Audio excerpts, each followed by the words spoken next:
And with any luck, I too can learn not to like every single movie I see. Thank you, Chester.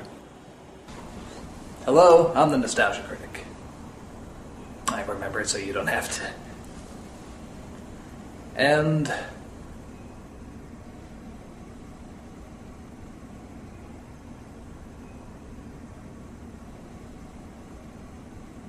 I kind of like Spider-Man 3.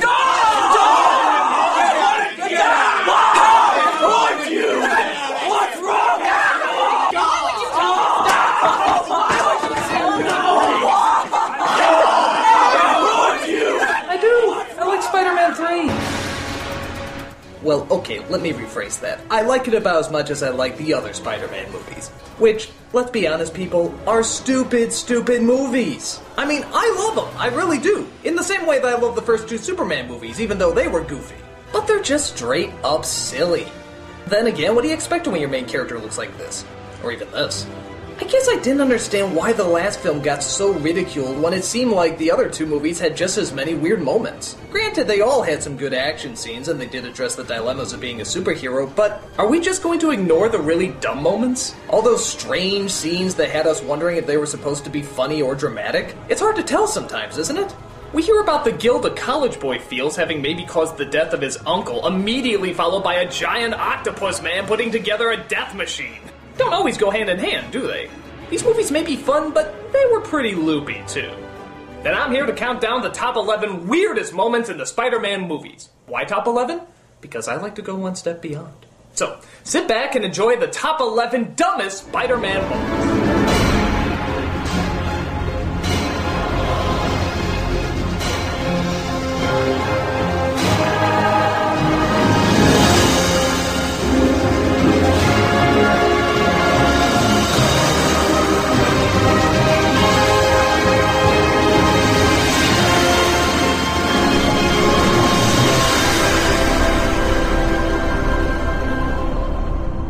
Number 11. Those friggin' American flags. Not like any American, I'm proud of my country. It's a great place to be and I wouldn't want to live anywhere else. But after 9/11, we seem to really want to remind ourselves of that over and over. Let me explain. Before 9/11, there was an ad for Spider-Man that you actually can't see anymore. It was a teaser trailer that showed a bunch of thieves escaping in a helicopter. Sit back and enjoy the ride! But then they get caught in a giant spider web between the World Trade Center. We back out and see the image of Spider-Man's eye and everybody goes nuts. They love it. It was a great trailer. There was even a poster that had that same image in Spider-Man's eyes. But after 9/11 happened, that trailer suddenly seemed inappropriate and was cut from the movie theaters. Hell, even the poster was scrapped. And not to sound like a conspiracy nut, but I think this scene was in the movie. I think this was the big reveal of Spider-Man. You ever notice in the first film he has no real big reveal, he's just sort of there? I think this is how they did it, but then cut it out at the last second. But again, I'm just speculating. So to make up for it, like every movie that came out right after 9/11, they put a big American flag in there. And of course, the post-9/11 crowd loved it. Yeah, it's a bit hokey now, but you could excuse the first film as it was reacting to the emotions of the American people at the time. But by the time the third film did it, the gimmick wore out its welcome. It was years later, and now it seemed like it was going from kind of forceful to uncomfortably forceful. You don't need to hammer in that Spider-Man's American. His friggin' colors are red, white, and blue! How much more American can you get? Oh well, maybe this one's kind of nitpicking, but we're just at the bottom of the list, and there's a lot more goofy moments to go. Number 10. All those pointless characters. Maybe in the comics these characters played a bigger role, but in the movies, they just seem to have no purpose but to show that these people, well, were put in the movie. The teacher who eventually becomes Lizard Man in the comics, I don't count because, well, he actually does help Peter out in the movies. But what about characters like Gwen Stacy? From what I understand, she had a really big role in the comics. In fact, she was supposed to be the one that was hanging on the bridge when the Green Goblin makes that big drop. I don't want to give anything away, but she's dead.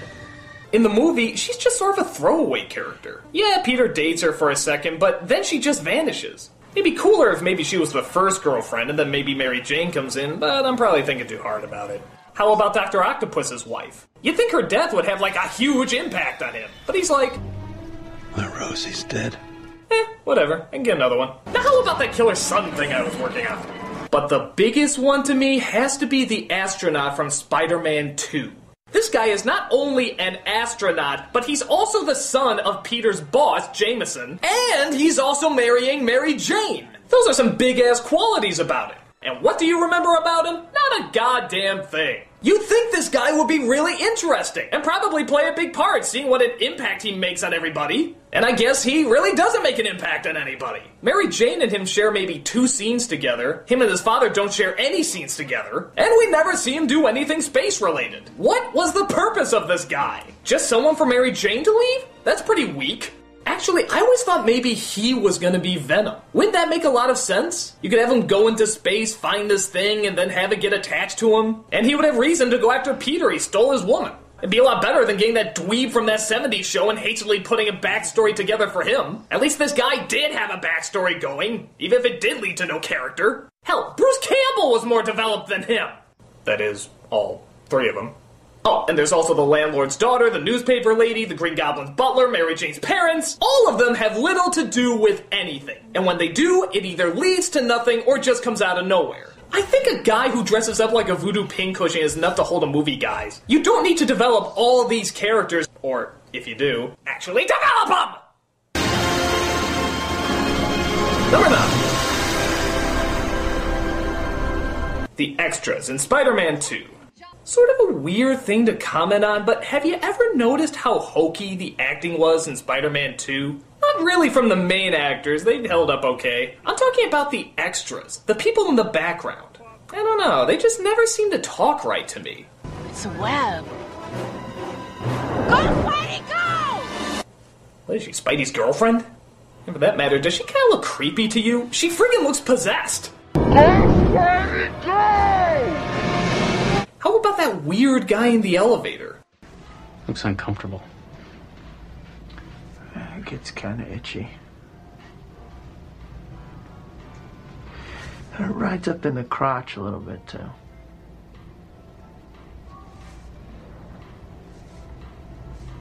How long are they gonna hold on this guy?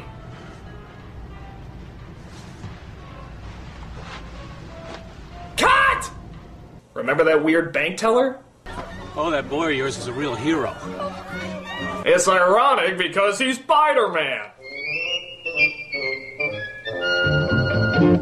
You also got this awkward firefighter. You got some guts, kid. Some poor soul got trapped on the 4th floor. What is he, a Vulcan? Show some emotion, guy! For God's sakes, they're firefighters. Don't they see dead people all the time? Some poor soul got trapped on the 4th floor. Oh, real nice, Lou. Just say that in front of the kid I just said has guts. Maybe that would mess him up. Maybe he dresses up like a spider and saves people. You ever think of that, Lou? How about the train scene? I think the kids are the best actors here. He's mine! If you want to get to him, you got to go through me. And me. Me too. And me. And me! And me. Plus, what the hell are Big Pussy and Dr. Katz doing there? I think my favorite, though, has got to be that screaming woman in the building Doc Ock is climbing. An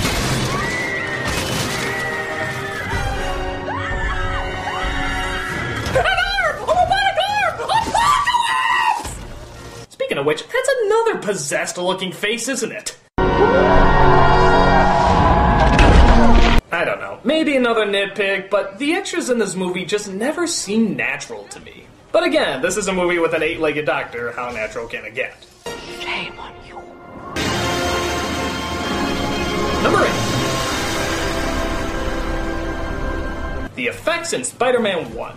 As the films moved on, the effects got better and better. By the time 2 and 3 came around, they looked damn amazing. But in the first movie, they were pretty off. Come on, did you ever believe he was really holding that car of children?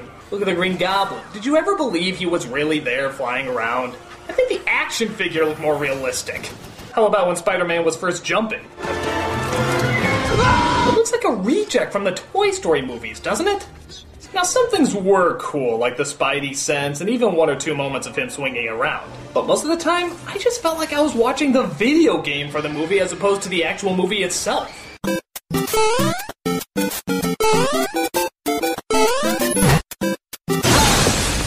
There's a scene where where he jumps from a smaller building all the way to one that seems 3 times its size. Just how far can this guy jump anyway? It's funny because the Spider-Man suit itself actually sort of looks computer generated, so you'd think it would transfer well when they actually do have to animate him. Well, in the later films it does, in the first film it doesn't. But hey, at least they did get better. I mean, it could be worse. You could go the route of the Ninja Turtle movies and constantly make the effects worse and worse, to the point where Spider-Man was an animatronic puppet. But luckily they haven't gone that route. Yet. Number 7. Little to no Venom in Spider-Man 3. I might have mentioned before that I didn't read Spider-Man that much, but when I did, it always had Venom in it. He was my favorite Spider-Man villain, and everybody was hyped to see him in the 3rd film.